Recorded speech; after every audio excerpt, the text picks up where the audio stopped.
Mikuk khuding nangi wakhal kumja khuding nangi saktam. Mem Thoy Yamonda nungai na lay ko ay nakaubaga tatagay. Eh, aidi tahaudrene hanta ise competition ama yawge na khaliye adugi sum practice tawambane ado nangsu yawsidana Kaidano kamay tawbano?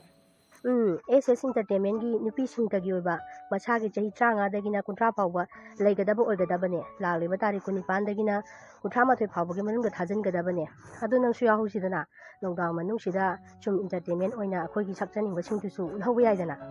Oh, ay shu yaw tare adudi ay shu se matamba hawrukiga chatle ko.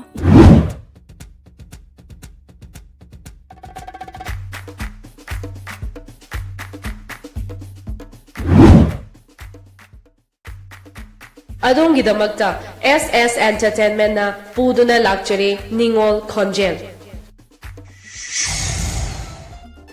Contest asi chahi 15 dagina 30 fawbagi manungda leibi nupi singtagi oigadabani. Contest asi submission fee lauzaroi.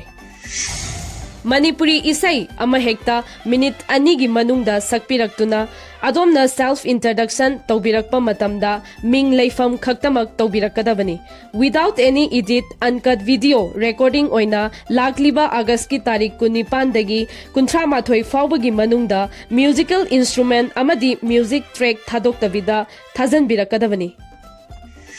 Adongi Aadhaar card amadi video adu aikhoigi WhatsApp number asida thabirakadabani aikhoigi number sing adudi 9383220016 amadi 7627944665 amasung 6909862609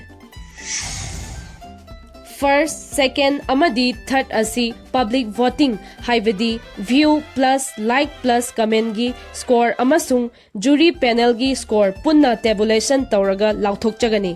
Special Ningol Changkhonbi Award tadi supnatagi viewer masing khwaidagi yambaduda pizagani Adomsu suksoi soidana sem saduna leiramlani thazai